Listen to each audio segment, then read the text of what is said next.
الحمد لله رب العالمين، والصلاة والسلام على رسول الأمين وعلى آله وصحبه أجمعين. إن تريد إلا الإسلام ما استطعت وما توفيقي إلا بالله عليه توكلت وإليه أنيب. رب اشرح لي صدري ويسر لي أمري واحلل عقدة من لساني يفقهوا قولي. قال الله تعالى في القرآن المجيد: أعوذ بالله من الشيطان الرجيم.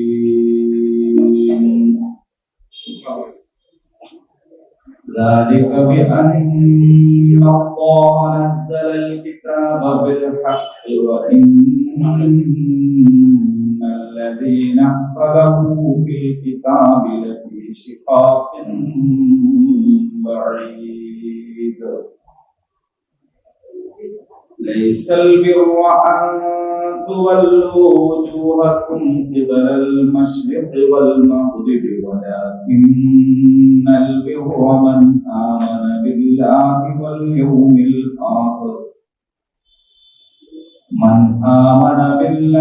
واليوم الآخر والملائكة والكتاب والنبيين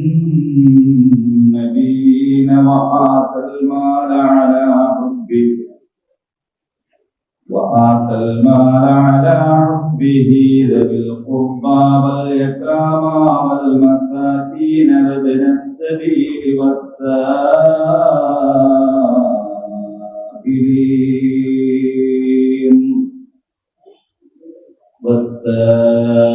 والسائلين وفي الرقاب وأقام الصلاة وآتى الزكاة والموفون بعهدهم إذا عاهدوا والصابرين في البأساء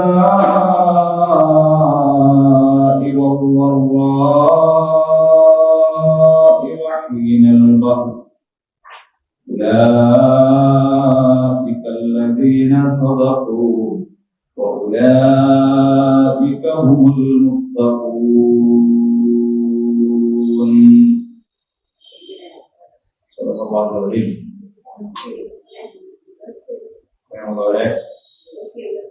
അല്ലാഹു സുബ്ഹാനഹു വ തആല എല്ലാവരെയും അനുഗ്രഹിക്കുമാറാകട്ടെ. എല്ലാവർക്കും സുഖമാണെന്ന് വിചാരിക്കുന്നു. ഒരു ഇടവേളയ്ക്ക് ശേഷമാണ് നേരിൽ കാണുന്നത്. പക്ഷെ ഇടവേള ഉണ്ടായിട്ടില്ല, കാരണം ആഴ്ചക്ക് നമ്മളിങ്ങനെ കണ്ടുകൊണ്ടിരുന്നത്. അല്ലാഹു നമ്മളിൽ നിന്ന് എല്ലാ നല്ല അമലുകളും ഉപേക്ഷിക്കുമാറാണ്. സൂറത്തുൽ ബഖറയിലെ 175 വരെയുള്ള ആയത്തുകൾ നമ്മൾ മനസ്സിലാക്കാൻ വേണ്ടി 176, 177 ആയത്തുകളാണ് ഇപ്പോൾ പാരായണം ചെയ്തത്. അല്പം കൂടുതൽ കാര്യങ്ങൾ അടങ്ങിയിട്ടുള്ള ആയത്തുകളാണ്. അല്പം ദീർഘമുള്ള ആയത്തുമാണ് 177 ആയത്ത്.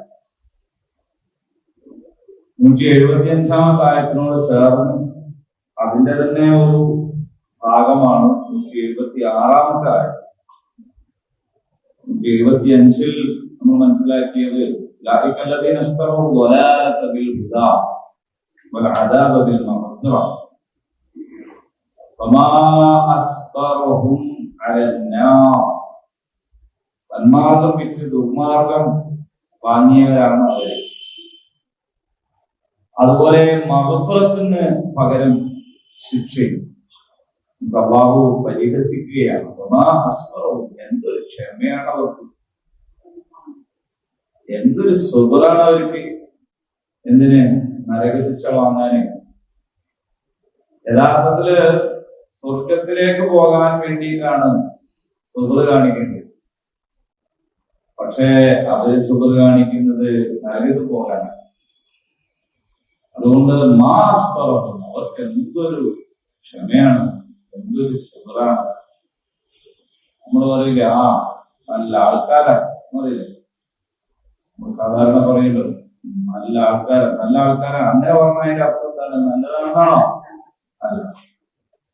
അപ്പോ അതേ രീതിയിലുള്ള ഒരു പ്രയോഗമാണ് അത്. പറഞ്ഞിട്ട് പിന്നെ പറയാണ് അത് നിശ്ചയമായും അല്ലാഹു നസ്സല ഇറക്കി. അൽ കിതാബ് നമ്മൾ ഒരുപാട് പഠിച്ചതാണ് അല്ലെ. നമ്മള് ശരിക്കും പറഞ്ഞാൽ അൽ കിതാബ് വളരെ വിശദമായി പഠിച്ചത് പിന്നെ സൂറത്തുൽ കഹ്ഫിന്റെ സമയത്താണ് അല്ലെ. അൽ കിതാബ് ശരിക്കും പഠിച്ചത് വിശദമായിട്ട് ഒരു ക്ലാസ് തന്നെ, ഒരു ദിവസം അൽ കിതാബ് തന്നെ പഠിപ്പിച്ചതായിട്ട് എനിക്ക് ഓർമ്മയാണ്. നസ്സല ഇറക്കി എന്താണ്? അൽ കിതാബ് ബിൽ ഹഖ്, ഹക്കുമായിട്ടാണ് ഇറക്കിയത്. നിശ്ചയമായും ഒരു കൂട്ടർ അവർ ഭിന്നിച്ചിരിക്കുന്നു, കിതാബിൽ ഭിന്നിച്ചിരിക്കുന്നു.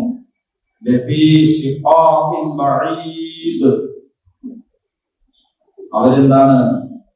വളരെ വിദൂരമായ ഭിന്നിപ്പിലാണ് അവരുള്ളത് എന്നതാണ്. അവർ കലഹത്തിലാണ്, വിരോധത്തിലാണ്. അങ്ങനെ വിരോധത്തിലും കലഹത്തിലും അവർ ഒരുപാട് ദൂരം സഞ്ചരിച്ചിരിക്കുന്നു. ഒരു വിരോധത്തിന്റെ ഒരു വക്കിൽ നിൽക്കല്ല, അവർ വിരോധത്തിന്റെ ഉള്ളിലേക്ക് കയറി കുറെ മുന്നോട്ട് പോയി കഴിഞ്ഞിരിക്കുന്നു. അപ്പൊ എന്താണ് ഇവിടെ പറയുന്നത്?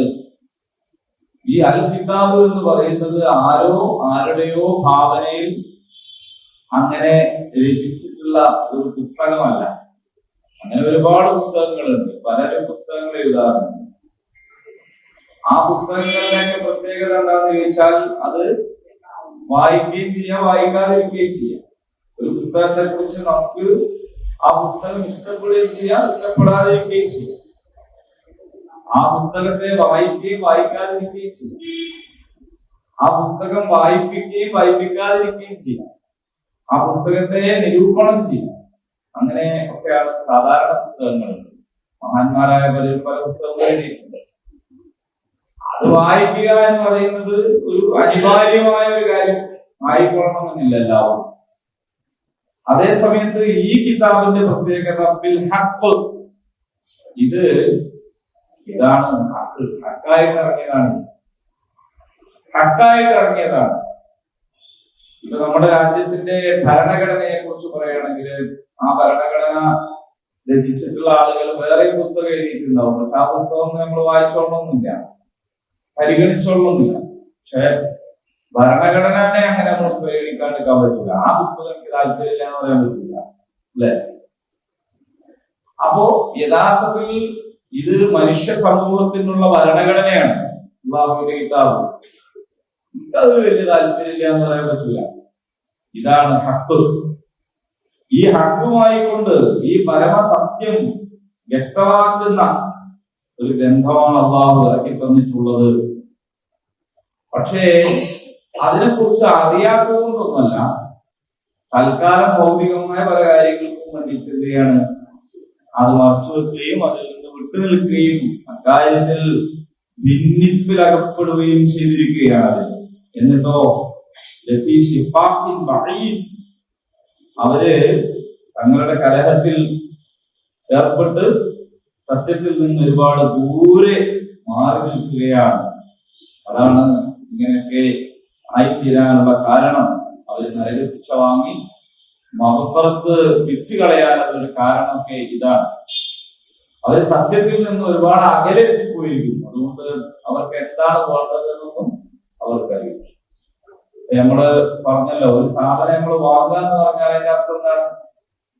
നമ്മളെ കയ്യിലുള്ള പൈസ കൊടുത്തിട്ട് നമ്മളൊരു സാധനം വാങ്ങുക എന്ന് പറഞ്ഞാൽ എന്തായാലും അർത്ഥം ആ പൈസനേക്കാളും നമുക്ക് ആവശ്യമുള്ളത് ആ വാങ്ങുന്ന സാധനമാണ് എന്നുള്ളതാണ്. അതുകൊണ്ടാണ് നമ്മളത് വാങ്ങുന്നത്. ഇല്ലെങ്കിൽ നമ്മുടെ കയ്യിലുള്ള 100 റുപ്യ കീശയിലാണെന്ന് നോക്കാൻ ചെയ്യും. നമ്മുടെ കീശയിൽ 100 റുപ്യ ഉണ്ടാകുന്നതാണോ? അല്ലെങ്കിൽ മത്തി 100 റുപ്യ കിട്ടൂല അല്ലെ? അതൊക്കെ ഉദാഹരണം മാറിപ്പോയി. പോയി വന്നപ്പോഴേ സംഭവമായി പോയി. പണ്ടത്തെ ബോധത്തിന് വിമാനം പോയപ്പോ ആള് സഞ്ചരിച്ചെത്തി, അതുപോലൊക്കെ മാറി. അപ്പോ അവിടുന്ന് ആ സ്ഥലത്തിരിക്കുന്ന ആളുടേത് നമുക്ക് കിട്ടണം. അതെന്താണ്? നമ്മുടെ കയ്യിലുള്ളതിനേക്കാൾ നമുക്ക് ആവശ്യം എന്താണ്? ആയിരിക്കുന്നതാണ്. അപ്പൊ നമ്മുടെ കയ്യിലുള്ള അങ്ങോട്ട് കൊടുക്കുന്നു എന്നുള്ളത് വാങ്ങും. അപ്പൊ യഥാർത്ഥത്തിൽ ശിക്ഷ ഒഴിവാക്കിയിട്ട് മഹ്ഫറത്ത് വാങ്ങാണ് ചെയ്യേണ്ടത് ബുദ്ധിയുള്ള ആളുകൾ. പക്ഷെ ഇവിടെ ചെയ്യുന്നത് എന്താണ്? മഹ്ഫറത്ത് കൊടുത്തിട്ട് ശിക്ഷ വാങ്ങുകയാണ് ചെയ്യുന്നത്.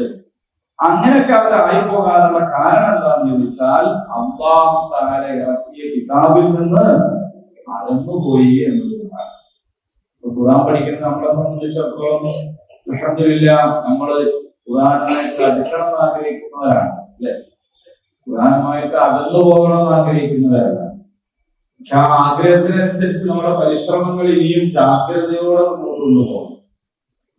അങ്ങനെ ആഴ്ചക്ക് നമ്മൾ പഠിക്കുന്നുണ്ട്, നമ്മൾ കേൾക്കുന്നുണ്ട്. പക്ഷെ അത് ഒന്നുകൂടി വേണം അതിന്റെ ഉള്ളറകളിലേക്ക് ഇറങ്ങി നമ്മളത് ജീവിതത്തിൽ പ്രാവർത്തികമാക്കാൻ ശ്രമിക്കണം. അപ്പൊ ഇതുവരെ പറഞ്ഞത് കിബില മാറ്റത്തെ കുറിച്ച്, അതേപോലെ സഫ മർവ പോലെയുള്ള കാര്യങ്ങള്. പിന്നെന്താ പറഞ്ഞത്? ഭക്ഷണ കാര്യങ്ങള്, അല്ലെ? ഒരാൾ അള്ളാഹുവിൽ വിശ്വസിക്കുന്നു, ഈമാൻ ഉണ്ടാകുന്നു എന്നതിന്റെ തെളിവായിട്ട് അള്ളാഹു അനുവദിച്ചതിനെയാണ് അവർ ഭക്ഷിക്കുക, അല്ലെ? അള്ളാഹു അനുവദിച്ചതിനെ ഹറാമാക്കാത്ത ആൾക്കാരാണ്. അള്ളാഹു ഹറാമാക്കിയതിനെ ഹലാലാക്കാത്ത കുതന്ത്രങ്ങളിലൂടെ ഹലാലാക്കാത്ത ആൾക്കാരാണ് മുഅ്മിനീങ്ങൾ എന്നൊക്കെ നമ്മൾ പഠിച്ചു. അള്ളാഹ് ഹറാമാക്കിയ സാധനത്തിന് തന്നെ പല ന്യായങ്ങളും പറഞ്ഞിട്ട് ഹലാലാക്കുന്ന ആൾക്കാരുണ്ട്. മനസ്സിലായി? പേര് മാറ്റിയിട്ടൊക്കെ. അതേപോലെ തന്നെ അള്ളാഹു ഹലാലാക്കിയ കാര്യങ്ങൾ, ജാഹിസായ കാര്യങ്ങൾ പോലും പലതരം ഭക്തിയുടെ പേരിലും ഹറാമാക്കുന്ന ആൾക്കാരുണ്ട്. ഇത് രണ്ടും ശരിയല്ല. ഹലാൽ ഹറാമുകളെ നിശ്ചയിച്ചു തരുന്നവൻ ആരാണ്? അള്ളാഹു ആണ്. ഇതാണ് നമ്മൾ ഇതുവരെ പഠിച്ചത്. അപ്പൊ ശിബിരമാറ്റത്തെ കുറിച്ച് പറഞ്ഞു, അതേപോലെ തന്നെ അള്ളാഹുവിന്റെ ശിആറുകളെ കുറിച്ച് പറഞ്ഞു, അതേപോലെ തന്നെ ഹലാൽ ഹറാമുകളെ കുറിച്ച് പറഞ്ഞു. ചില കാര്യങ്ങളൊക്കെ പറഞ്ഞു വന്നിട്ട് അതിന്റെ തന്നെ ഒരു പശ്ചാത്തലത്തിൽ വലിയ ഒരു കാര്യം പറയാൻ പോവാണ്. വലിയൊരു കാര്യം പറയാൻ പോവാണ്. അതായത് വിപുലമാറ്റം ഉണ്ടായപ്പോ എന്ത് സംഭവിച്ചു ചോദിച്ചാല്, ഈ ജൂതനും ക്രൈസ്തവനും ഒക്കെ ആയ ആൾക്കാരെ നബി സല്ലല്ലാഹു അലൈഹി വസല്ലമയെയും അതുപോലെ അനുയായികളെയൊക്കെ പരിഹസിക്കാൻ തുടങ്ങി. ആ പരിഹസിക്കാൻ തുടങ്ങി എന്ന് പറഞ്ഞാൽ അവർ പറഞ്ഞാണ് ഇത്രയും കാലം ചുരുങ്ങിയത് മുഹമ്മദ് എന്താക്കിയിട്ടുണ്ട്, പിന്നെ ബൈത്തുൽ മഖ്ദിസിലേക്ക് ചെയ്തിരുന്നു. അപ്പൊ അത് പോയി. ഇനിയിപ്പോ ആ കാര്യം പ്രത്യേകിച്ചൊന്നും പറയാനില്ല, എടുക്കാനില്ല. മനസ്സിലായില്ലേ? പലസ്തീനിലേക്ക് തിരിഞ്ഞു നിന്ന് മസ്ജിദുൽ അഖ്സയിലേക്ക് തിരിഞ്ഞു നിന്ന കാലത്ത് അത്രയെങ്കിലും ഒരു പ്രതീക്ഷ ഉണ്ടായിരുന്നു. ഇപ്പോൾ ഇനി ആ പ്രതീക്ഷയില്ല. മുഹമ്മദ് സല്ലല്ലാഹു അലൈഹി വസല്ലം കുറിച്ച് അവർ ആക്ഷേപിക്കാൻ തുടങ്ങി. കാരണം ഇനിയിപ്പോ എല്ലാം ബന്ധപ്പെട്ടിരിക്കുന്നു. അപ്പോൾ അള്ളാഹു ഒരു വലിയ കാര്യം പറയും. ഈ കാര്യം ആ കാലത്തെ ജനങ്ങൾക്ക് മാത്രമാണോ? അല്ലേ അല്ല. അങ്ങനെ ഒരു കാര്യമില്ല. ഒരു കാലത്തെ ആൾക്കാർക്ക് മാത്രം ഒരു സംഗതിയില്ല. അള്ളാഹു പരിശുദ്ധ ഖുർആനിൽ പറയുന്നത് എല്ലാ കാലത്തുള്ള മനുഷ്യന്മാർക്കുള്ളതാണ്. സമാന സ്വഭാവമുള്ള ആളുകൾക്ക് അതൊക്കെ എന്താവും? പ്രയോജനപ്രദമാണ്. അപ്പൊ അള്ളാഹു പറയുന്ന വലിയൊരു കാര്യം ലൈസ. ലൈസ എന്ന് പറഞ്ഞാൽ എന്താ? അല്ല, ഇല്ല. അൽ ബിർറ ലൈസൽ ബിർറ. ബിർറ് എന്ന് പറഞ്ഞാൽ എന്താണ്? ബിർറ് ആർക്കെങ്കിലും അറിയോ? ബിർറ് പുണ്യം. പുണ്യം എന്ന് പറഞ്ഞാൽ എന്താണ്? ബിർറ് എന്ന് പറയുന്നതിന്റെ അർത്ഥം പുണ്യം എന്നാണ് പറയുന്നതെങ്കിൽ പുണ്യം എന്ന് പറഞ്ഞാൽ എന്താണ്? എന്തോ ആണ്, അല്ലെ? പുണ്യം കിട്ടും എന്ന് പറയില്ലേ നമ്മള്? ഇനി ഒരാൾക്ക് വെള്ളം കൊടുത്താൽ പുണ്യം കിട്ടും. അപ്പൊ പുണ്യം എന്ന് പറഞ്ഞാൽ എന്താണ്? അള്ളാന്റെ അടുത്ത് നിന്ന് കിട്ടുന്ന ഒരു പ്രതിഫലത്തിനാണ് പുണ്യം എന്ന് പറയാം. അപ്പൊ പുണ്യം ചെയ്തോനാ എന്ന് പറഞ്ഞാലോ അപ്പൊ അതിന്റെ അർത്ഥം മാറി. അപ്പൊ വേറെ തോന്നാണ്. ഒരാൾക്ക് പുണ്യം കിട്ടും എന്ന് പറഞ്ഞാൽ അത് അള്ളാന്റെ അടുത്ത് നിന്ന് കിട്ടുന്നതാണ്. അതേ സമയത്ത് പുണ്യം ചെയ്തോനാണ് എന്ന് പറയുമ്പോ അതിലെന്തായി നന്മ ചെയ്തവരാണെന്ന് അതിന്റെ പുണ്യവും പാപവും രണ്ടുമുണ്ടല്ലോ. പാപവും പുണ്യം, പുണ്യകർമ്മങ്ങൾ എന്ന് പറയും. അപ്പൊ വേറെ അപ്പൊ എന്തായാലും ബിർറ് എന്ന് പറയുന്നതിന്റെ താൽക്കാലികമായ പരിമിതമായ ഒരു അർത്ഥമാണ് പുണ്യം എന്ന് പറയുന്നത്. അറബി ഭാഷയിൽ അൽ ബിർറ് എന്ന് പറയുമ്പോൾ പ്രത്യേകിച്ചു വളരെ വിശാലമായ അർത്ഥമാണ് അതിനുള്ളത്. അൽ ബിർറ് എന്ന് പറഞ്ഞാൽ ബാധ്യതകൾ എന്നതാണ്. അത് അള്ളാഹുമായിട്ട് ബന്ധപ്പെടുമ്പോൾ അള്ളാഹിനോടുള്ള ബാധ്യതയാണ്. അത് പടപ്പുളയായിട്ട് ബന്ധപ്പെടുമ്പോൾ പടപ്പുളയായിട്ടുള്ള ബാധ്യതയാണ്. പരിസ്ഥിതിയായിട്ട് ബന്ധപ്പെടുമ്പോൾ പരിസ്ഥിതിയുമായിട്ടുള്ള ബാധ്യതയാണ്. അപ്പൊ എല്ലാറ്റിനോടും ബിർറുള്ളവരായിരിക്കണം മുഅ്മിനീങ്ങളെന്നാണ്. മനസ്സിലാവുന്നുണ്ടോ? ബിർറുൽ വാലിദൈൻ എന്ന് പറഞ്ഞാൽ മാതാപിതാക്കളോട് ബിർറുള്ളവരായിരിക്കണം. അപ്പൊ മാതാപിതാക്കളോടുള്ള കടമകൾ നിർവഹിക്കുന്ന ആൾക്കാരാണ്. അള്ളാഹുവിനോട് ബിർറുള്ളവരായിരിക്കണം എന്ന് പറഞ്ഞാൽ അള്ളാഹുവിനോടുള്ള കടമകൾ പാലിക്കുന്നവരായിരിക്കും. മഴയോടും വെയിലിനോടും കാറ്റിനോടും മഞ്ഞിനോടും ഒക്കെ ബിർറുള്ളവരായിരിക്കണം എന്ന് പറഞ്ഞാൽ അതിനോടൊക്കെ കൂറ് പുലർത്തുന്ന ബാധ്യതകൾ നിർവഹിക്കുന്നവരായിരിക്കും. അപ്പോൾ ബിർറ് എന്ന് പറഞ്ഞാൽ അള്ളാഹുവിനോടുള്ള കൂറ് എന്ന് പറയാം. അപ്പൊ ഇവിടെ അള്ളാഹു വ്യക്തമാക്കുന്ന ഒരു വലിയൊരു കാര്യം, മതങ്ങളെ സംബന്ധിച്ചുള്ള സങ്കല്പത്തെ പോലും മാറ്റി വരയ്ക്കുന്ന ഒരു വലിയ കാര്യമാണ്. അപ്പൊ എന്താണ് ലൈസൽ ബിർറ? ബിർറല്ല, പുണ്യമല്ല, നന്മയല്ല. അൻ തുവല്ലൂ, നിങ്ങൾ തിരിയുക എന്ന് പറയുന്നത് വുജൂഹകും, നിങ്ങളുടെ മുഖങ്ങളെ ഖിബലൽ മശ്രിഖി വൽ മഗ്രിബ്. മശ്രിഖ് എന്ന് പറഞ്ഞാൽ കിഴക്ക്, മഗ്രിബ് എന്ന് പറഞ്ഞാൽ പടിഞ്ഞാറ്. അപ്പൊ അത് ഒരു രണ്ട് ദിശ പറഞ്ഞത് മാത്രമേ ഉള്ളൂ. കിഴക്കോട്ടോ പടിഞ്ഞാറോട്ടോ തിരിയുക എന്നതിലല്ല മക്കളെ ബിർറ് കിടക്കുന്നത്. അപ്പൊ നിങ്ങളിപ്പോ പറയണത് എന്താണ്? ഇത്രയും കാലം ബൈത്തുൽ മഖ്ദിസിലേക്ക് തിരിഞ്ഞു, ഇനിയിപ്പോ അങ്ങോട്ട് തിരിയുന്നു, അതോടുകൂടി അതൊക്കെ തീർന്നു. അങ്ങനെ എങ്ങോട്ടോ തിരിയുമ്പോ തീർന്നു പോണതല്ല യഥാർത്ഥത്തിൽ അള്ളാഹുവിനോടുള്ള കൂറ് എന്ന് പറയുന്നു. എങ്ങോട്ടെങ്കിലും അപ്പോ അതിന്റെ അർത്ഥം ഇപ്പോ പിന്നെ നമ്മൾ ഖിബലയെ അഭിമുഖീകരിക്കണമെന്നില്ല, നിസ്കരിക്കുമ്പോന്നല്ല. അത് കർമ്മവുമായി ബന്ധപ്പെട്ട വേറൊരു പ്രശ്നമാണ്. പരിശുദ്ധ ഇസ്ലാമിന്റെ എസൻസ് മനസ്സിലാക്കുമ്പോൾ കർമ്മത്തെ കുറിച്ച് പറയുകയും കർമ്മങ്ങളെ കുറിച്ച് പറയുമ്പോൾ അതാണ് ദീനിന്റെ എസൻസ് എന്ന് തെറ്റിദ്ധരിക്കുകയും ചെയ്യുമ്പോഴാണ് ഇസ്ലാം തിരിയാണ്ട് പോകുന്നത്. മനസ്സിലായില്ല? തീരെ തിരിയാണ്ടെന്നാണ്. അതായത് കർമ്മ ഇപ്പൊ നമ്മൾ പറയുക സുന്നത്ത്, അപ്പൊ നമുക്ക് ഉടനെ ഓർമ്മ വരെ കുറെ കർമ്മങ്ങളാണ് അല്ലെ? സുന്നത്തായ കാര്യം, സുന്നത്ത് നിസ്കാരങ്ങൾ, സുന്നത്ത് നോമ്പുകൾ, അങ്ങനെയാണ് ഓർമ്മ വരിക. യഥാർത്ഥത്തില് അത് സുന്നത്തിന്റെ നഫ്ലുകളാണ്. യഥാർത്ഥത്തിൽ സുന്നത്ത് തന്നെയാണ് എന്ന് പറഞ്ഞാൽ ചെയ്താൽ കൂലിയുള്ളതും ഉപേക്ഷിച്ചാൽ കുറ്റമില്ലാത്തതുമായ കാര്യങ്ങൾ എന്ന നിലക്കാണ്. പക്ഷേ പരിശുദ്ധ ഇസ്ലാം സുന്നത്ത് എന്ന് പറയുന്നത് ആ ഒരു കാര്യത്തെ കുറിച്ചല്ല. അതെന്താണ്? അത് ചര്യ എന്നുള്ള നിലക്കാണ്. ഞാൻ നിങ്ങൾക്ക് ഇതാ രണ്ട് കാര്യങ്ങൾ വിട്ടേച്ചു പോകുന്നു.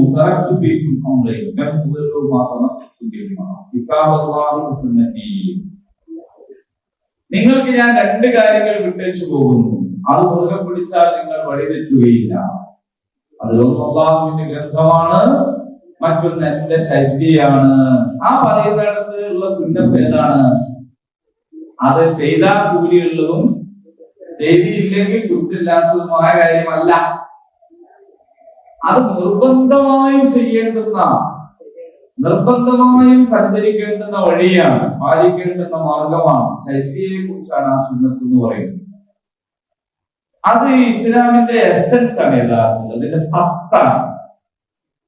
അപ്പൊ നമ്മള് ഇസ്ലാമിന്റെ അടിസ്ഥാന സത്തിനെ കുറിച്ച് പറയുമ്പോ നമ്മുടെ മനസ്സിലേക്ക് അനുഷ്ഠാനങ്ങളെ കുറിച്ചുള്ള ഓർമ്മ വരികയും, ഇനി അനുഷ്ഠാനങ്ങളെ കുറിച്ച് പറയുമ്പോ അതാണ് ഇസ്ലാമിന്റെ ആകെ സത്ത് എന്ന് വിചാരിക്കുകയും ചെയ്താൽ സംഭവിക്കും ഇസ്ലാം എന്താണെന്ന് തിരിയണം. ഇപ്പൊ സുന്നത്തായ ഒരു കാര്യം തറാവീഹ് നിസ്കാരം എന്ന് പറയാം ഉദാഹരണം.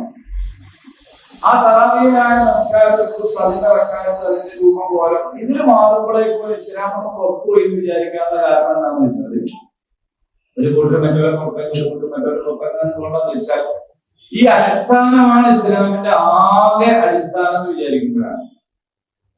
അപ്പൊ നേരത്തെ സംഭവിക്കുന്നത് എന്താണ്? ഇസ്ലാമിന്റെ അടിസ്ഥാനമായ സുന്നത്തിനെ അടിസ്ഥാനമാണെന്ന് മനസ്സിലാക്കി. ഇസ്ലാമിന്റെ അടിസ്ഥാനമായ സുന്നത്തിനെ അതാണ് ഇസ്ലാമിന്റെ അടിസ്ഥാനം മനസ്സിലാക്കുക. ഇത് രണ്ടും എന്താ സംഭവിക്കുക? യഥാർത്ഥ ഇസ്ലാമിലേക്ക് നമ്മൾ എത്തുന്നതിന് തടസ്സമാണ്. അപ്പൊ ഇവിടെ തന്നെ നിങ്ങൾ നോക്കൂ, കിഴക്കോട്ടോ പടിഞ്ഞാറോട്ടോ തിരിയലല്ല പുണ്യം എന്ന് പറഞ്ഞതിന്റെ അർത്ഥം ഇനി മുതൽ നിങ്ങൾ ചുറ്റോട്ട് തിരിഞ്ഞോളിയെന്നല്ല. നിസ്കാരത്തിൽ തിരിയണമെങ്കിൽ നിസ്കാരം ശരിയാവണമെങ്കിലും എങ്ങോട്ട് തന്നെ തിരിയണം? മസ്ജിദ് ഹറാമിലേക്ക് നിന്ന് തിരിയണം. വേറെ എങ്ങോട്ടോ തിരിഞ്ഞാലൊന്നും പോരാ. പക്ഷെ ഇവിടെ പറയുന്നത് അതിനെ കുറിച്ചല്ല. ഇവിടെ പറയുന്നത് എന്താണ്? നിങ്ങൾക്ക് എങ്ങോട്ടെങ്കിലും ഒന്ന് തിരിഞ്ഞു നിൽക്കുക എന്നതോ ഏതെങ്കിലും ഒരു അനുഷ്ഠാനം അനുഷ്ഠിക്കുക എന്നതോ അല്ല യഥാർത്ഥത്തിൽ ഇസ്ലാമിന്റെ അടിസ്ഥാനം. ജൂതന്മാരായ ആൾക്കാര് ഒരു ഭാഗത്തേക്ക് തിരിഞ്ഞു നിൽക്കുക, ക്രിസ്ത്യാനികൾ വേറൊരു ഭാഗത്തേക്ക് തിരിഞ്ഞു നിൽക്കുക. അവരൊരു കൂട്ടർ പടിഞ്ഞാറോട്ട് തിരിഞ്ഞിരിക്കുന്നവരാണ്, വേറൊരു കൂട്ടർ കിഴക്കോട്ട് തിരിഞ്ഞിരിക്കുന്നവരാണ്. അപ്പൊ പശ്ചിമ ദിക്കിലേക്കോ പൂർവ്വ ദിക്കിലേക്കോ തിരിഞ്ഞു നിൽക്കൽ തന്നെ വലിയൊരു കാര്യമായിട്ട് അവരെടുത്ത് പറയാണ്. അതുകൊണ്ട് തന്നെ മുഹമ്മദ് സ്വല്ലല്ലാഹു അലൈഹി വസല്ലം കൂട്ടരൊക്കെ അവരുടെ തിരിയൽ മാറിയതോടുകൂടി പൊളിഞ്ഞുപോയി എന്ന് പറയാണ്. അപ്പൊ അള്ളാഹു പറയാണ്, അങ്ങനെ കിഴക്കോട്ടോ പടിഞ്ഞാറോട്ടോ തിരിഞ്ഞു നിൽക്കുക എന്നുള്ളതല്ല യഥാർത്ഥത്തിലുള്ള ബിർറ്. പിന്നെ എന്താണ് ബിർറ് എന്ന് പറയുന്നത്? വലാകിന്നൽ ബിർറ. അപ്പോൾ ബിർറ് എന്ന് പറയുമ്പോ ആ സാധു പുണ്യം എന്നതിനെ മാറ്റണം. നല്ലത് തിരിയുള്ളൂ. നമ്മളെ മനസ്സിൽ കടന്നുകൂടിയിട്ടുള്ള ആ സാധുവായ ഒരു വാക്കുണ്ട് പുണ്യം എന്ന് പറയും. പുണ്യം പലരും പുണ്യം ചെയ്താലേ പുണ്യവാനാണ് എന്നൊക്കെ പറയും, പുണ്യവാളൻ എന്നൊക്കെ പറയും. ആ പുണ്യമല്ല, അൽ ബിർറു എന്ന് പറഞ്ഞാൽ അല്ലാഹുവിനോടുള്ള കൂറ് എന്ന് മനസ്സിലാക്കുക. അപ്പോൾ യഥാർത്ഥത്തിൽ അല്ലാഹുവിനോടുള്ള കൂറ് എന്താണ് എന്ന് അല്ലാഹു പറയാൻ പോവാണ്. അതിനെ കുറിച്ച് ഞാൻ പറഞ്ഞത് ഇത് വളരെ നന്നായിട്ട് പഠിക്കേണ്ട ഒരായത്താണ്.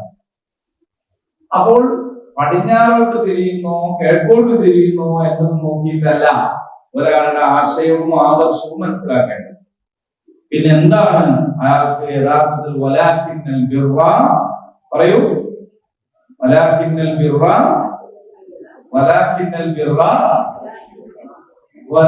വേണം ഈ തണുപ്പുള്ള സമയത്ത് പ്രത്യേകിച്ചു. വലാകിന്നൽ ബിർറ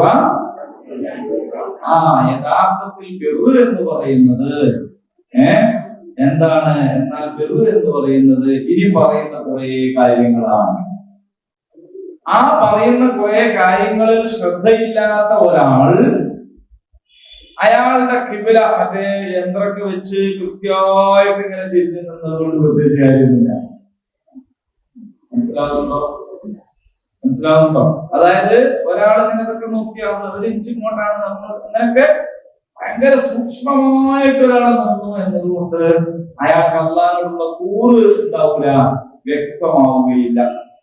അല്ലാഹുവിനുള്ള കൂറ് തെളിയിക്കേണ്ടത് ഇനി പറയുന്ന കാര്യങ്ങളിലാണ്. മൻ ആമന.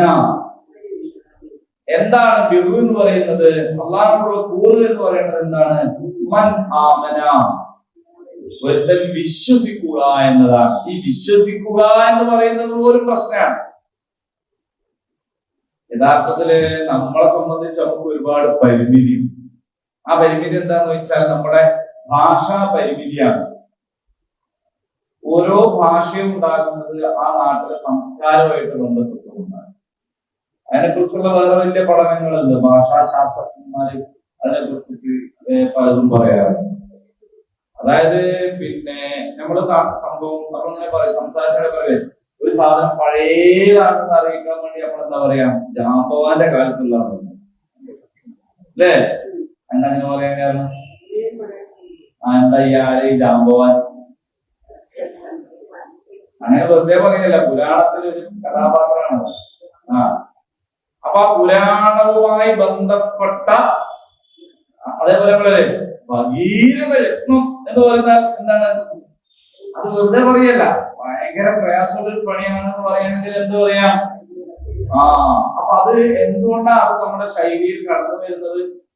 എന്തുകൊണ്ടാണ് നമ്മുടെ ഭാഷയിൽ അത് കടന്നു വരുന്നത്? രാമായണം മുഴുവൻ വായിച്ചിട്ടും രാമൻ സീതയ്ക്ക് എപ്പിടി എന്ന് ചോദിച്ചാൽ ഒരു മനുഷ്യന് ഇതെല്ലാം പറഞ്ഞിട്ടൊന്നും തിരിയിട്ടില്ല എന്ന് പറയുന്നതിന്റെ തെളിവായി. അപ്പൊ നമ്മുടെ ഭാഷയിൽ എന്തുകൊണ്ടാണ് ഇത്തരം വാക്കുകളും പ്രയോഗങ്ങളും കടന്നു വരുന്നത് എന്ന് ചോദിച്ചാൽ അത് നമ്മൾ ജീവിക്കുന്ന നാട്ടിലെ സംസ്കാരവും അതിന്റെ രീതികളും ശീലങ്ങളും ഒക്കെ ആയിട്ട് കെട്ടുപണഞ്ഞു കിടക്കുന്നത് കൊണ്ടാണ്. അതുകൊണ്ടാണ് പിന്നെ നമ്മുടെ ഭാഷയിൽ ഇത്തരം പ്രയോഗങ്ങൾ വരുന്നത്. അപ്പോ നമ്മുടെ മലയാള ഭാഷയിൽ മലയാളികൾ ജീവിക്കുന്ന നാട്ടിൽ മലയാളവുമായിട്ട് ബന്ധപ്പെട്ട് ഉള്ള വാക്കുകൾ കടന്നു വരികയാണ്. അങ്ങനെ ഓരോ പദം ഉണ്ടാകുന്നത്. അതുകൊണ്ടാണ് ഭാഷ വളരെ പ്രധാനമാണ് എന്ന് പറയുന്നത്.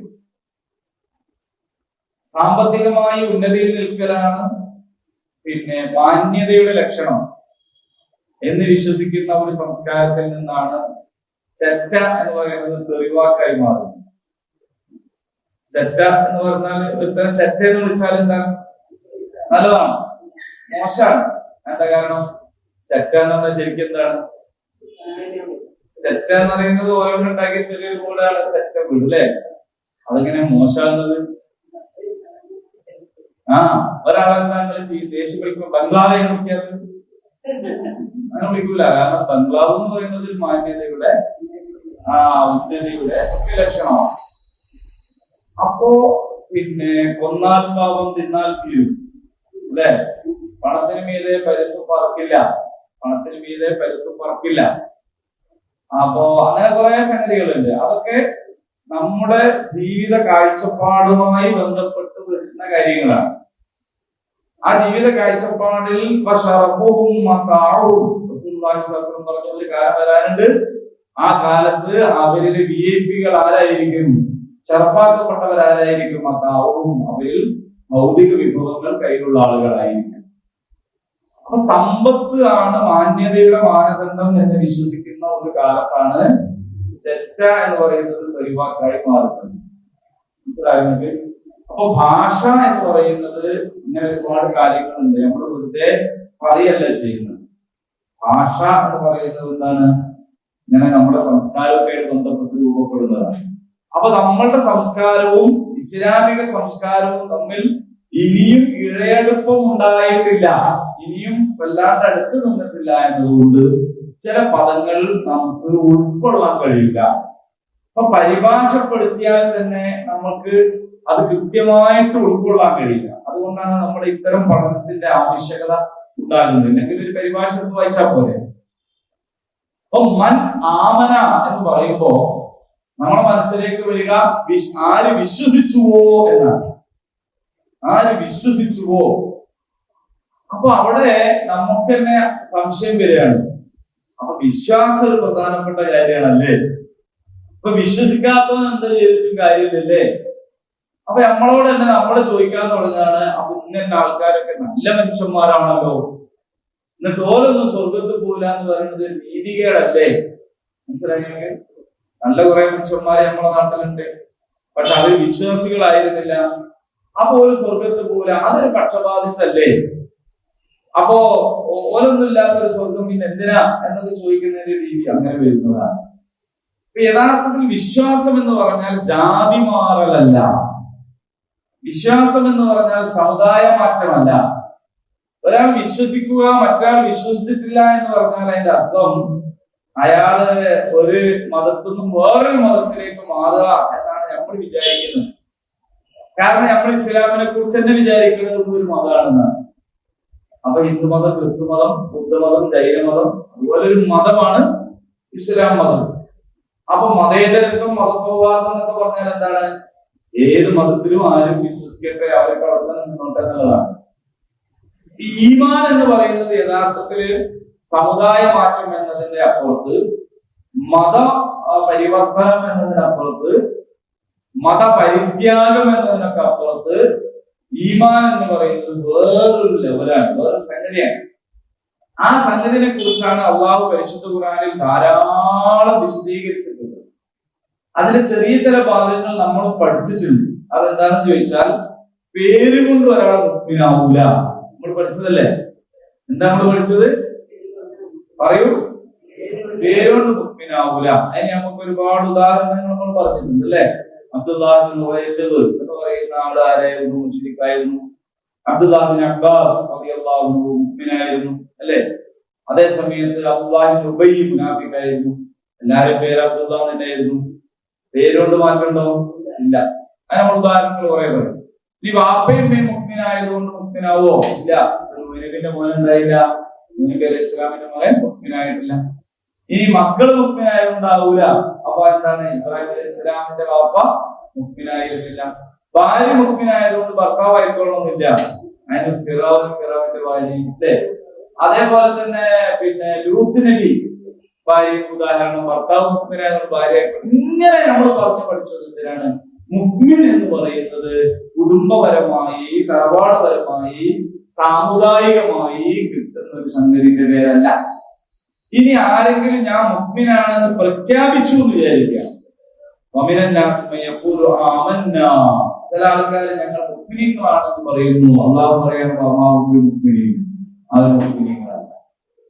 ഞങ്ങൾ മുഅ്മിനീങ്ങളാണെന്ന് പറഞ്ഞു വന്നവരോട് പറയാൻ പറഞ്ഞു, നിങ്ങൾ മുഅ്മിനീങ്ങളല്ല. അതൊക്കെ നമ്മൾ പഠിച്ചതാണ്. അപ്പോ എന്താ കാര്യം? ഈമാൻ എന്ന് പറഞ്ഞാൽ, അപ്പൊ ഇവിടെ പറയുന്ന മൻ ആമന എന്ന് പറഞ്ഞാൽ അതിന്റെ അർത്ഥം ദീനിൽ കൂടി, ബനാനിൽ പോയി ഒപ്പിട്ടു അല്ലെ, എന്നിട്ട് സർട്ടിഫിക്കറ്റ് വാങ്ങി ഞാൻ പുതിയ ഇസ്ലാമാണ്, സഹായിക്കണം, പെണ്ണെട്ടിച്ചു കൊടുക്കണം, പെരണ്ടായി കൊടുക്കണം. ഈ പരിപാടിന്റെ പേരല്ല മൻ ആമന എന്ന് പറഞ്ഞാൽ. അതിന്റെ അർത്ഥം നമ്മൾ പറയുന്ന ഈമാൻ കാര്യങ്ങളിൽ, ആ ഈമാൻ കാര്യങ്ങളിൽ ആരും ദൃഢമായ ബോധ്യമുണ്ടാകുന്ന ഒരുത്തനായിരിക്കുക. അവന്റെ പേര് സക്കീനാണോ ശാന്താണോ എന്തോ ആയിക്കോട്ടെ, അതല്ല വിഷയം. അവൻ സ്വീകരിക്കുന്ന ആദർശമാണ് വിഷയം. അവന്റെ അഖീദ എന്ന് പറയുന്നതാണ് വിഷയം. അപ്പോ അവന്റെ ജാതിയല്ല പ്രശ്നം, അവന്റെ കുലമല്ല, തറവാടല്ല, നിറമല്ല, അവന്റെ ലിംഗമല്ല, അവന്റെ പേരല്ല. അള്ളാഹുവിൽ ആരാണോ വിശ്വസിക്കുന്നത്, അപ്പൊ അവിടെ വ്യത്യാസം വന്നു. നേരത്തെ പറഞ്ഞ പ്രശ്നം അവിടെ ഇല്ല. നേരത്തെ പറഞ്ഞ പ്രശ്നം എന്താണ്? ഒരാള് ഈ പേര് മുസ്ലിമിന്റെതല്ലാത്തതുകൊണ്ട് മാത്രം രാജ്യത്ത് കൊണ്ടിരാണെങ്കിൽ അത് അന്യായമാണല്ലോ എന്നാണ്. പക്ഷെ ഇവിടെ ആ പ്രശ്നമില്ല. അയാൾ എത്രയോ നല്ല കാര്യം ചെയ്തു. എക്സ് എന്ന് പറയുന്ന ഒരു മനുഷ്യൻ വലിയ പുണ്യപ്രവർത്തനങ്ങളൊക്കെ ചെയ്തു. പക്ഷെ അയാൾ നരകത്തിലാണ്, കാരണം അയാൾ മുസ്ലിമല്ല. വൈ എന്ന് പറയുന്ന ഒരാൾ കുറെ നല്ല കാര്യം ചെയ്തു, അയാൾ സ്വർഗത്തിലാണ്, കാരണം അയാൾ മുഅ്മിനാണ്. അതെങ്ങനെ അന്യായല്ലേ? അത് അന്യായമല്ല. എന്തുകൊണ്ടല്ല? എക്സും വൈയും മുഅ്മിനും മുഅ്മിനല്ലാത്തവനുമായി നിൽക്കുന്നതിന്റെ കാരണം അവന്റെ ജാതിയോ അവന്റെ മതമോ അവന്റെ കുലമോ ഒന്നുമല്ല. പിന്നെന്താണ്? അള്ളാഹുവുമായിട്ടുള്ള ബന്ധമാണ്. അപ്പോൾ ഒരാൾക്ക് അള്ളാഹുവുമായിട്ട് ബന്ധമില്ലെങ്കിൽ പിന്നെ എന്തിനാണ് അള്ളാഹു കൊടുക്കുന്നത്? നിങ്ങളുടെ കൂടെ വരി. ഒരാൾക്ക് അള്ളയായിട്ട് ഒരു ബന്ധവുമില്ല, അങ്ങനത്തെ ഒരു അള്ളന്നെ ഇല്ല. അതൊന്നും പഠിച്ചിട്ടില്ല, മരിപ്പിക്കണമില്ല, അതിന് ശേഷം ജീവിപ്പിക്കണമില്ല, അതിന് ശേഷം ഒരു സ്വർഗം തരണം ആദ്യ അന്ധവിശ്വാസം വേറുണ്ടോ എന്ന് ചോദിക്കണോ? എന്തിനങ്ങനെ സ്വർഗം ആണോ? അപ്പൊ അവൻ സ്വർഗം വേണ്ടാന്ന് ആര് തീരുമാനിച്ചതാണ്? ആര് തീരുമാനിച്ചതാണ്? അവൻ തീരുമാനിച്ചതാണ്. എന്തെങ്കിലും മാറ്റി പറയണേ. അവന് സ്വർഗം വേണ്ട എന്നുള്ളത് ആരെ? നമ്മളെല്ലാവരും കൂടി യോഗം കൂടി തീരുമാനിച്ചാണോ? അവൻ തീരുമാനിച്ചതാണ്. അവനങ്ങനെ തീരുമാനിക്കാനുള്ള ഒരു സ്വാതന്ത്ര്യം നമ്മൾ ഒന്നും കൊടുക്കണ്ടേ? വേണോ? അത് അള്ളാഹുവിന് സ്വാതന്ത്ര്യമല്ലേ അല്ലേ? ഒരുത്തനെ ഒരു നല്ലൊരു മനുഷ്യൻ, നാട്ടുകാർക്ക് ഒരുപാട് സേവനങ്ങൾ ചെയ്ത ഒരാള്, ഓൻ സ്വയം തീരുമാനിച്ചു പരലോകം ജീവിതവും വേണ്ട, സ്വർഗവും വേണ്ട. നമ്മളെന്തിനും ഓന് നിർബന്ധിച്ചിട്ട് കൊടുക്കണം. അപ്പൊ ഓന്റെ തീരുമാനത്തിന്റെ അധികാരത്തിൽ നമ്മൾ ഇടപെടലല്ലേ? അതല്ലേ ശരിക്കും തെറ്റെന്ന് പറയുന്നത്. മനസ്സിലാകുന്നുണ്ടോ? അപ്പൊ ഓന് സ്വർഗം വേണ്ട, ഓനെ വയ്ക്ക് വിടുക. അപ്പൊ ഓന് കൂടി കൊടുക്കണം എന്ന് പറഞ്ഞാൽ അതിന്റെ അർത്ഥം ഓന്റെ തെരഞ്ഞെടുപ്പിൽ നമ്മൾ ഇടപെടലാണ്. വേണം. അതെന്തിനാണ്? ഓന്റെ തീരുമാനം മാറ്റാൻ വേണ്ടിയുള്ള പ്രോത്സാഹനമാണ്. ഒരു മനുഷ്യരോട് നമ്മൾ പറയാണ് അല്ലാഹു സുബ്ഹാനഹു വ തആല നീ വിശ്വസിക്കണം, കാരണം പരലോകമുണ്ട്, അവിടെ സ്വർഗമുണ്ട്, നരകമുണ്ട്, നീ നല്ലോണം നടന്നാലേ നിനക്ക് സ്വർഗം കിട്ടൂ. ഇതാണ് പ്രവർത്തനം. ആ പ്രബോധന പ്രവർത്തനം നടത്തി നമ്മൾ ഓനെ വിളിക്കുക സ്വർഗത്തിന്റെ വഴിയിലേക്ക് വരൂ. അപ്പൊ ഓൻ പറയാൻ എനിക്ക് വേണ്ട, അല്ല സ്വർഗമില്ല, അങ്ങനെ പരിപാടിയൊന്നുമില്ല എന്ന് പറഞ്ഞാൽ ഓനെ പിന്നെ നിങ്ങൾ നിർബന്ധിച്ച് തലകുത്തനാക്കേണ്ട കാര്യമില്ല. അങ്ങനെ പ്രഖ്യാപിച്ച് മരിച്ചുപോയ ഒരുത്തനെ പറ്റിയിട്ട് ഒരു സ്വർഗം കിട്ടണം നിങ്ങൾ വാശി പിടിക്കേണ്ടതാണ്. അതാണ് പ്രശ്നം. ദഅവത്ത് നടത്തണം. എന്തിനാണ് ദഅവത്ത് നടത്തുന്നത്? അവനെ വിശ്വസിക്കാനുള്ള അവസരം കൊടുക്കാനാണ്. അതിനാണ് ദഅവത്ത്. അങ്ങനെ ഒരു മനുഷ്യൻ വിശ്വസിക്കാതെ അയാൾ തീരുമാനം എടുത്തു സ്വർഗവും വേണ്ട അള്ളയും വേണ്ട, അങ്ങനെയുള്ള ഒരുത്തനെ നിങ്ങളെന്താക്കിയത് പിന്നെ അവൻ സ്വർഗത്തിൽ എന്ന് പറയാൻ നിൽക്കണ്ട. ഒരു മഹഫറത്തിന് വേണ്ടി പോലും പ്രാർത്ഥിക്കേണ്ടതാണ്. ഇബ്രാഹിം നബിയോട് പറഞ്ഞില്ലേ, വാപ്പാക്ക് വേണ്ടി മഹഫറത്തിന് പ്രാർത്ഥിച്ചു, അത് വേണ്ട, അത് നടക്കൂല. കാരണം എന്താണ്? അയാൾക്ക് വേണ്ടെന്ന് വെച്ചൊരു കാര്യമാണത്. അപ്പോ ഓരോരുത്തർക്കും നിങ്ങൾക്ക് വേണമെങ്കിൽ വിശ്വസിക്കാം, അല്ലെങ്കിൽ ശരിയാകാം. ഇത് അള്ളാഹ് കൊടുക്കുന്നതാണ്. അപ്പൊ അതുകൊണ്ട് ഇന്ന ആള് അയാൾ ഒരുപാട് നല്ല കാര്യം ചെയ്യുന്നത് അയാൾക്ക് സ്വർഗ്ഗമില്ലാന്ന് അങ്ങനെ ശരിയാവാൻ ചോദിക്കരുത്. കാരണം സ്വർഗം അള്ളാഹിന്റെ റിള എന്നൊക്കെ പറയുന്നത് അള്ളാഹു തീരുമാനിച്ചത് സാമുദായികമോ വർഗീയമോ വംശീയമോ ആയിട്ടല്ല. അതേസമയത്ത് ജൂതന്മാര് വേണം ജൂതനായി കിട്ടിയാൽ മതി, എന്നാ അവനെന്താവും സ്വർഗത്തില. ഓനെന്ത് ചെയ്താലും പ്രശ്നമില്ല, ജൂതനാണ് സ്വർഗത്തില. ഒരാൾ മാമോദീസ മുങ്ങിയാൽ പാപത്തിന്റെ ശമ്പളം മരണം അത്രേ, മരണത്തോടു കൂടി പാപം തീരും, ഇങ്ങനെ സ്വർഗത്തിലാണ്. അവൻ ആകത്ത് ചെയ്താൽ മതി. ഇങ്ങനെ ഒരു സാമുദായികമായ സ്വർഗ നരകമല്ല ഇസ്ലാം പഠിപ്പിക്കുന്നു. അങ്ങനെ ഒരു അനുഷ്ഠാനപരമായ സംഗതിയല്ല പഠിപ്പിക്കുന്നു. പിന്നെയോ മൻ ആമന ബില്ലാഹ്, അല്ലാഹുവിൽ ഒരുത്തൻ വിശ്വസിക്കലാണത് എന്ന് പറഞ്ഞാൽ അള്ളാഹുവിന്റെ സൃഷ്ടാവാണ്, ഈ ലോകത്തെ സൃഷ്ടിച്ചവനാണ്, ഇതിനെ പരിപാലിക്കുന്നവനാണ്, ഇതിനെ യഥാർത്ഥത്തിൽ കൊണ്ടു നടക്കുന്നവനാണ്, എല്ലാ ഹൈറും ഷർറും അവന്റെ അടുത്തുനിന്നാണ്. മരണപ്പെട്ടു പോയാൽ പിന്നെ വളരെ കൃത്യമായി നീതിപൂർവമായിട്ടുള്ള വിചാരണ ഉണ്ടാകും. ഞാൻ അള്ളാഹിനെ കുറിച്ച് എന്തൊക്കെ ഒരാൾ വിശ്വസിക്കണോ അതിലൊക്കെ ഇയാൾക്ക് ഈമാൻ വേണം. ഈമാൻ എന്ന് പറഞ്ഞാൽ നിർഭയത്വം എന്നാണ്. മനസ്സിലായില്ല? അമ്മി എന്ന് പറഞ്ഞാൽ നിർഭയത്വം, അതിൽ നിന്നാണ് ഈമാൻ ഉണ്ടാകുന്നത്. ആ നിർഭയത്വം അള്ളാഹുവിനെ കാണാതെ തന്നെ അദൃശ്യത്തിൽ തന്നെ നിർഭയത്വമുള്ളവരാവുക. അള്ളാഹിനെ കാണാതെ തന്നെ അള്ളാഹു ഉണ്ട് എന്നും അള്ളാഹുവിന്റെ അടുത്തുണ്ട് എന്നും അള്ളാഹുവിനെ സഹായിക്കുന്നു ഒക്കെ വിശ്വസിക്കുക. അപ്പോൾ മൻ ആമന ബില്ലാഹ്, ഒരുത്തൻ അള്ളാഹുവിൽ വിശ്വസിക്കലാണ്. വൽ യൗമിൽ ആഖിർ, അന്ത്യനാളിലും വിശ്വസിക്കലാണ്. അപ്പോ എന്താണ് യഥാർത്ഥത്തിൽ അള്ളാഹുവിനുള്ള കൂറ്, എന്താണ് ബിർറ് എന്ന് ചോദിച്ചാൽ അത് എങ്ങോട്ടെങ്കിലും ഒന്ന് തിരിഞ്ഞിക്കലോ അല്ലെങ്കിൽ ജാതി മാറലോ അല്ലെങ്കിൽ പിന്നെ പേര് മാറലോ ഒന്നുമല്ല. ചില ആളുകള് ഈ ഇസ്ലാമാണെന്ന് പറയും, ഇസ്ലാം സ്വീകരിച്ചു എന്ന് പറയും, പേര് മാറി എന്ന് പറയും, എന്നിട്ടോ അവന്റെ ജീവിതത്തില് പിന്നെയും ഇസ്ലാം അല്ലാത്തതാണ് ഉള്ളതെങ്കിൽ, അവന്റെ ജീവിതത്തിൽ അവന്റെ കാഴ്ചപ്പാടിൽ ജാതീയതയും വർഗീയതയും ഒക്കെ തന്നെയാണ് ഉള്ളതെങ്കിൽ, അവന്റെ ബാക്കിയുള്ള പ്രവർത്തനങ്ങളിലൊക്കെ ഇനി പറയുന്ന കാര്യങ്ങൾ ഇല്ലെങ്കിൽ പിന്നെ അയാൾ എങ്ങോട്ട് തിരിഞ്ഞു നിന്നിട്ട് ഒരു കാര്യമില്ല. അപ്പൊ യഥാർത്ഥത്തിൽ അള്ളാഹുവിനോടുള്ള കൂറ് എന്ന് പറയുന്നത് വലാകിന്നൽ ബിർറ മൻ ആമന ബില്ലാഹി വൽ യൗമിൽ ആഖിർ, അള്ളാഹുവിൽ ഈമാനുള്ളവരാകലാണ്. വൽ യൗമിൽ ആഖിർ, അന്ത്യനാളിൽ വിശ്വസിക്കലാണ്. എന്ത് അന്ത്യനാൾ എന്ന് പറഞ്ഞാല്? അന്ത്യനാൾ എന്ന് പറഞ്ഞാൽ എന്താണ്? ഇതെല്ലാം അവസാനിക്കുന്ന ഒരു നാള്. അവസാനിക്കുന്ന നാളിന്റെ പ്രത്യേകത, അവസാനിക്കുന്ന നാൾ വേറെ ഒന്നിന്റെ തുടക്കാണെന്നുള്ളതാണ്. ഇപ്പൊ മക്കയിലുണ്ടായിരുന്ന മുശ്രിക്കുകള് അള്ളാഹുവിൽ വിശ്വസിച്ചിരുന്നു, ശിർക്കോട് കൂടിയിട്ടു. പക്ഷെ അവര് പരലോകത്തിൽ വിശ്വസിച്ചിരുന്നില്ല. അവര് നബിന്റെ അടുത്ത് കണ്ട എല്ലും കഷ്ണൊക്കെ എടുത്തുകൊണ്ട് ചോദിക്കുന്നു, ഇത് ഇനി ഉണ്ടാവുന്നതാണ് പറയുന്നത്. മുഹമ്മദ് ഈ പറയുന്നത് അപ്പൊ അവർക്ക് പരലോകം അങ്ങോട്ട് കയറിയില്ല. അപ്പൊ നിങ്ങളിൽ ബിറുള്ള ആളുകൾ, ബിറു എന്ന് പറയുമ്പോൾ മനസ്സിലാക്കുക, ആ സാധു പുണ്യത്തെ കുറിച്ചല്ല, പുണ്യവും ധർമ്മവും നന്മയും എന്നൊക്കെ അർത്ഥം വരുന്ന, എന്നാൽ യഥാർത്ഥത്തിൽ അള്ളാഹുവിനോടുള്ള കൂറ് എന്ന് പറയാൻ പറ്റുന്ന ഉൾക്കൊള്ളേണ്ടുന്ന കാര്യം അതെന്താണ് എന്ന് ചോദിച്ചാൽ, ഒരുത്തൻ അള്ളാഹുവിൽ വിശ്വസിക്കലാണ്, അന്ത്യനാളിൽ വിശ്വസിക്കലാണ്, വൽ മലായിക, അത് അദൃശ്യമായ ഒരു കാര്യമാണ്, നമ്മളാരും കണ്ടിട്ടില്ല. നമ്മൾ മലക്ക് കെട്ടണം, മലക്കം കാണണം, മലക്ക് പോണുണ്ട്. അത് ശബരിമലക്ക് പോണതാണ്. അത് അതിനെ പറ്റിയല്ലേ ഈ പറയുന്നത്. മദ്രസത്തിൽ പോണ കുട്ടി പറഞ്ഞ കഥല്ലേ, വാട്സപ്പിലൊക്കെ വന്നില്ലേ, മദ്രസത്തിൽ പോണ കുട്ടി ഉമ്മ മലക്ക് പോണ കഥയാണ്.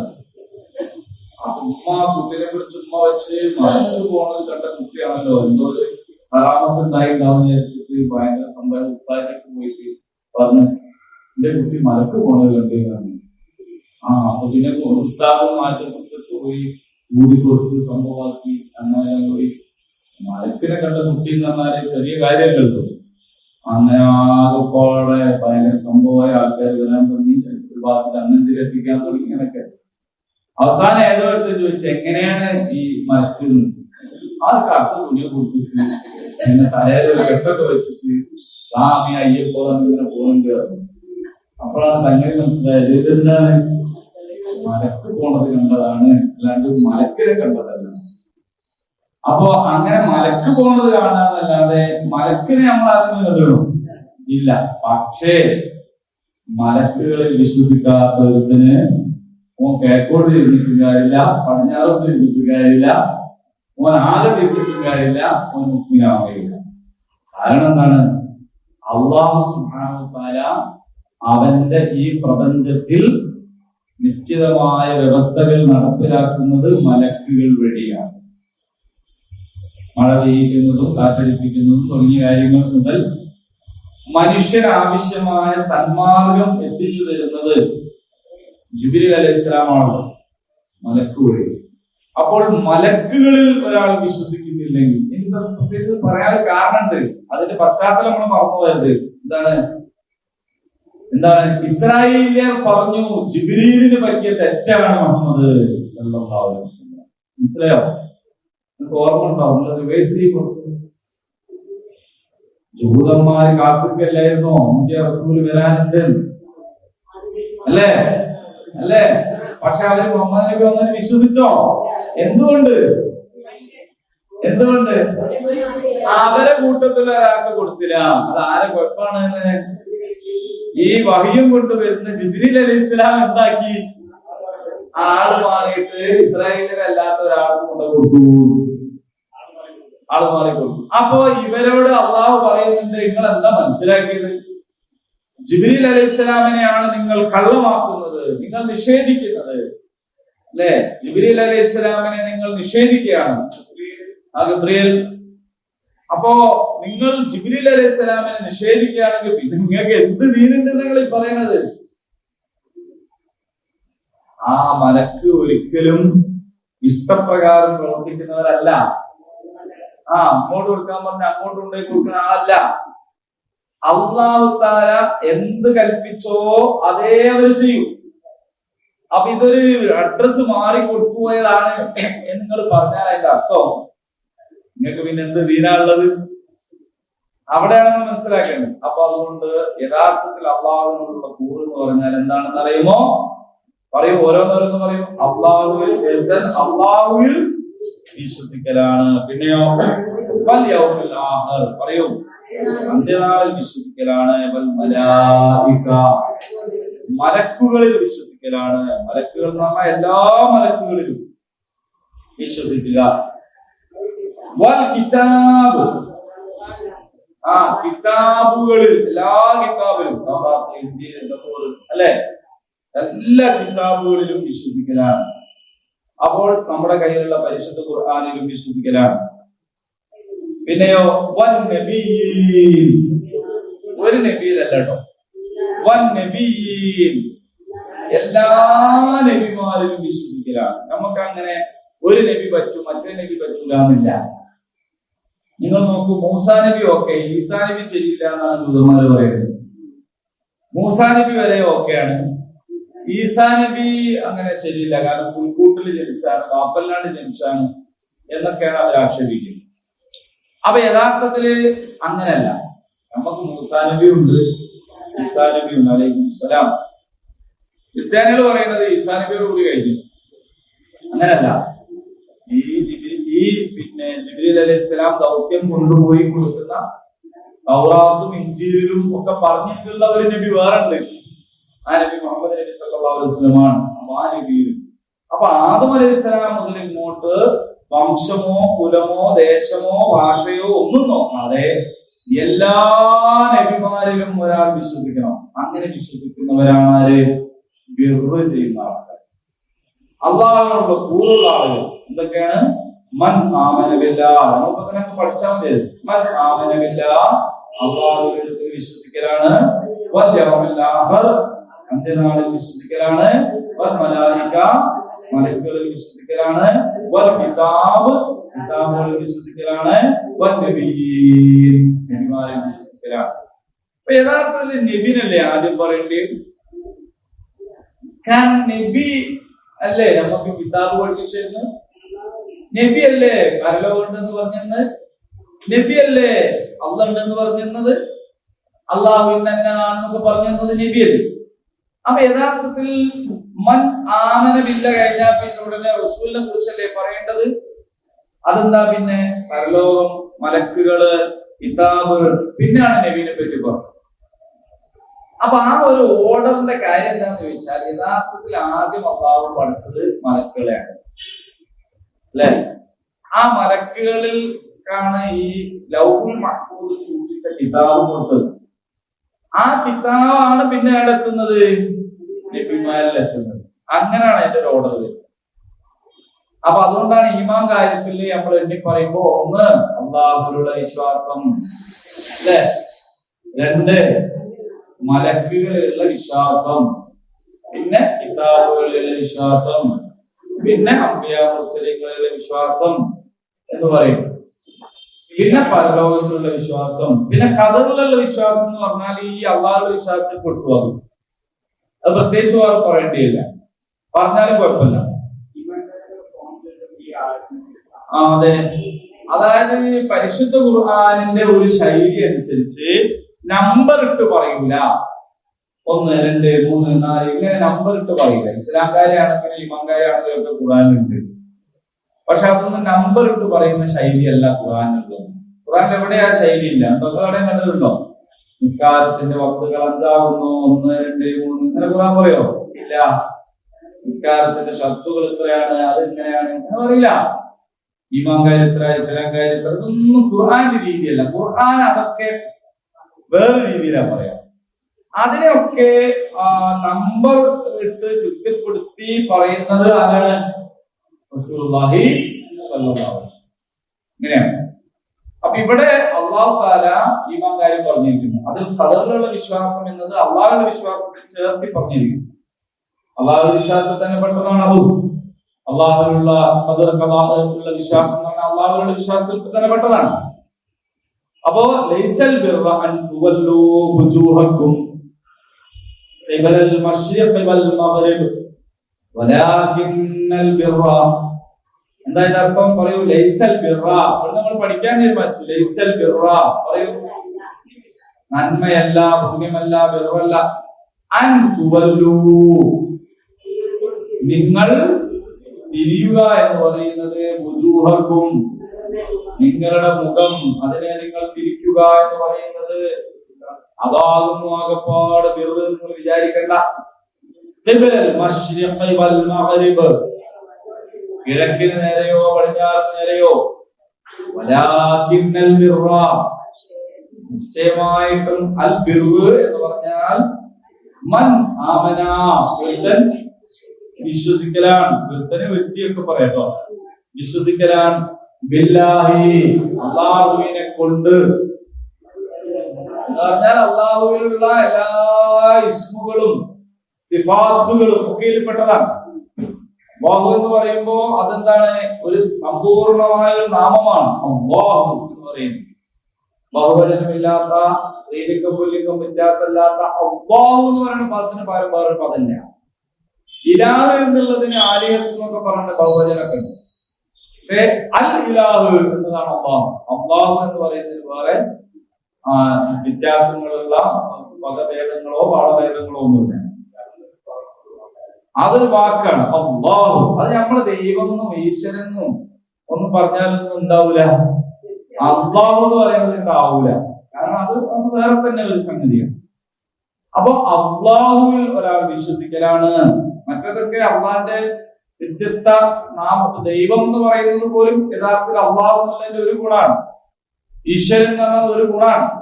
ഒക്കെ മലയാളത്തിലേക്കോ സംസ്കൃതത്തിലോ ഒക്കെ വരുമ്പോ യഥാർത്ഥത്തിൽ അല്ലാഹു എന്ന് പറയുന്നതിൽ നമ്മളാ പറഞ്ഞ 99 പേരുകളോ അല്ലെങ്കിൽ അതുപോലെ അനേകം വിശേഷണങ്ങളോ കൂടിയിട്ടുള്ള സംഗതികളൊക്കെ അതിൽപ്പെട്ടതാണ്.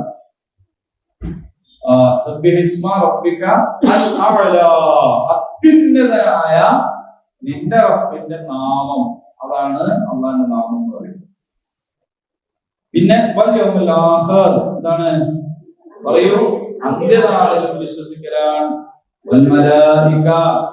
മലക്കുകളിലും വിശ്വസിക്കലാണ്, കിതാബുകളിൽ വിശ്വസിക്കലാണ്, എന്താണ് പ്രവാചകന്മാരിൽ അമ്പിയാക്കളിൽ വിശ്വസിക്കലാണ്. അപ്പൊ ഇത്രയും കാര്യങ്ങൾ അതിൽ നല്ല ഈമാൻ, യഖീനായിട്ടുള്ള ഈമാൻ ഒരാൾക്കുണ്ടാകും. അങ്ങനെ ഒരാൾക്ക് അതാണ് അഖീദ എന്ന് പറയുന്നത്. അപ്പൊ ഒരാൾ മുഅ്മിനാകുന്നത്, അള്ളാഹുവിനോടുള്ള കൂറ് അയാൾ തെളിയിക്കുന്നത് ഏതെങ്കിലും ഒരു അനുഷ്ഠാനത്തിന്റെ വ്യത്യാസമുണ്ടെന്ന്. ശബരിമലയിൽ പോണതിന് പോലെ അച്ഛന് പോവാ, അമ്പലത്തിൽ പോണതിന് പോലെ പള്ളിയിൽ പോവാ, കറുപ്പ് കൊടുക്കുന്നതിന് പോലെ പച്ച വെളുപ്പ് കൊടുക്കുക. ഇങ്ങനെയുള്ള എന്തെങ്കിലും ഒരു സംഗതിയുടെ മാറ്റമല്ല. എന്താ മാറ്റമുണ്ടോ? എന്താ മാറ്റമുണ്ട്? ഒരു മുഖ്യനായ പിന്നെ അതിന് തന്നെ പോകേണ്ടത്, മുഖ്യനായ പിന്നെ പള്ളിയിൽ തന്നെയാണ് പോകേണ്ടത്. അതിന് വ്യത്യാസമല്ല. അതാ ഞാൻ പറഞ്ഞത്, രണ്ടും തമ്മിലുള്ള സംഗതികളിൽ ഉള്ള മാറ്റം നമ്മൾ തിരിയാണ്ട് പോകരുത് എന്ന് പറഞ്ഞാൽ, ഒരാൾ പടിഞ്ഞാറോട്ട് തിരിഞ്ഞ് നിൽക്കുക എന്ന് നല്ല പുണ്യം എന്ന് പറഞ്ഞാൽ അതിന്റെ അർത്ഥം അയാൾക്ക് എങ്ങോട്ടും തിരിഞ്ഞ് നിസ്കരിക്കാന്നല്ല. അത് നിസ്കാരത്തെ കുറിച്ചും അമലിനെ കുറിച്ചും ആരാധനയെ കുറിച്ചും പറയുമ്പോൾ അതിന്റെ സിഫത്തും പർവ്വത്തും വേറെ പറയും. ഇതിവിടെ പറയുന്നത് എന്താന്ന് വെച്ചാൽ നമ്മുടെ ഈമാനിനെ കുറിച്ചാണ്. ഒരാൾ മുഅ്മിനാകുന്നതും മുഅ്മിനല്ലാതാകുന്നതും തമ്മിലുള്ള വ്യത്യാസത്തെ സംബന്ധിച്ചാണ്. ആ വ്യത്യാസത്തെ കുറിച്ച് പറയുമ്പോൾ അനുഷ്ഠാനങ്ങളിലുള്ള മാറ്റം കൊണ്ട് മാത്രം ഒരാൾ എന്താവുകയില്ല, ബിർറ് ചെയ്തവരാവുകയില്ല എന്ന് പഠിപ്പിച്ചുകയാണ്. അല്ല, നമസ്കരിക്കുകയോ നമസ്കരിക്കാതിരിക്കുകയോ ചെയ്യാനുള്ള ഓപ്ഷൻ ഇല്ല. പക്ഷെ ഒരാൾ നമസ്കരിച്ചു എന്നതുകൊണ്ട് മാത്രമാവൂല അവിടെ. അപ്പൊ നമസ്കരിച്ചു എന്നതുകൊണ്ട് മാത്രം ഒരാൾ മുഖ്യനാവൂല. വരുന്നുണ്ട്, വേറെ അഭിമുസല വേറെ വരുന്നുണ്ട്. അപ്പൊ നമസ്കാരത്തെ കുറിച്ചോ അനുഷ്ഠാനങ്ങളെ കുറിച്ചോ മനസ്സിലാക്കേണ്ടത് അതുകൊണ്ട് മാത്രം ഒരാൾ ബിർറ് ചെയ്ത ആളാവൂല. ബിർറ് എന്ന് പറയുന്നത് ഈ അടിസ്ഥാനങ്ങളിലേക്കാണ്, വിശ്വാസങ്ങളിലേക്കാണ് വിരൽ ചൂണ്ടുന്നത്. ആ വിശ്വാസങ്ങൾക്ക് ശേഷമുള്ള കർമ്മങ്ങളെ കുറിച്ച് ഇനി പറയുന്നത്. മനസ്സിലായേ?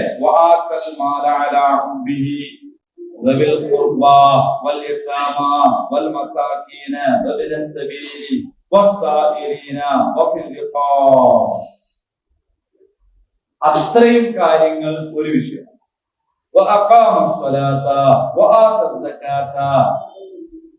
അതും വേറെ വിഷയം, പരസ്പര ബന്ധമില്ലാത്ത വിഷയമല്ല, ബന്ധമുള്ള വിഷയമാണ്. അപ്പൊ ഇവിടെ ആത്തൽ മാല എന്ന് ഒരിക്കൽ പറഞ്ഞു, പിന്നെയാണ് ആത്തൽ സക്ക എന്ന് പറയുന്നത്. രണ്ടാക്കിട്ടാ പറഞ്ഞത്. അതെന്തുകൊണ്ടാണ് പറഞ്ഞതെന്നുള്ളത് വിശദീകരിക്കേണ്ടതാണ്. പിന്നെ പറയുന്നത് വേറൊരു പരസ്പര ഇടപാടുകളെ സംബന്ധിച്ചാണ്.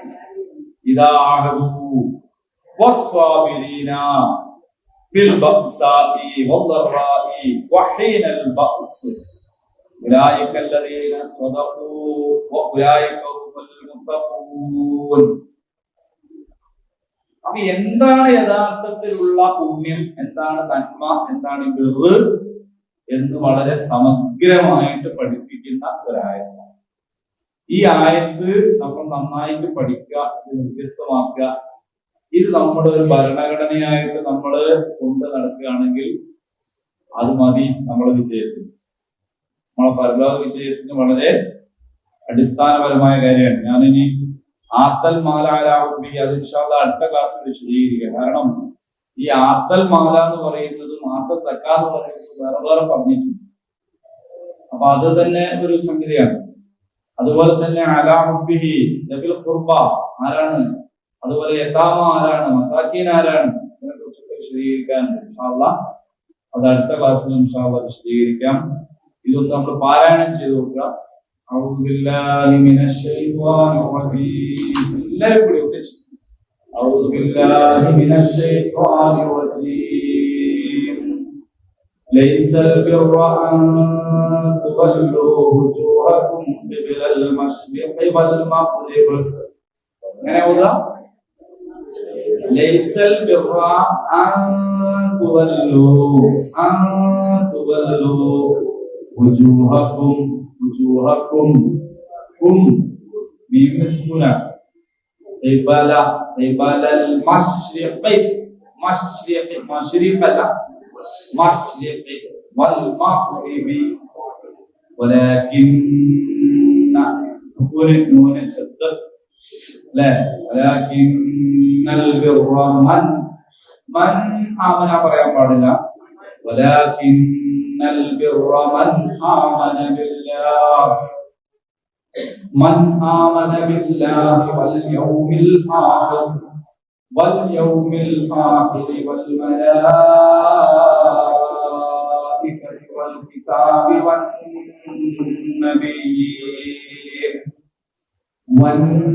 والنبيين وآتى المال على حبه ذوي القربى واليتامى والمساكين وابن السبيل والسائلين وفي الرقاب وأقام الصلاة وآتى الزكاة والموفون بعهدهم إذا عاهدوا والصابرين في البأساء والضراء وحين البأس أولئك الذين صدقوا وأولئك هم المتقون. إن شاء الله الله وبارك وما يكون وقت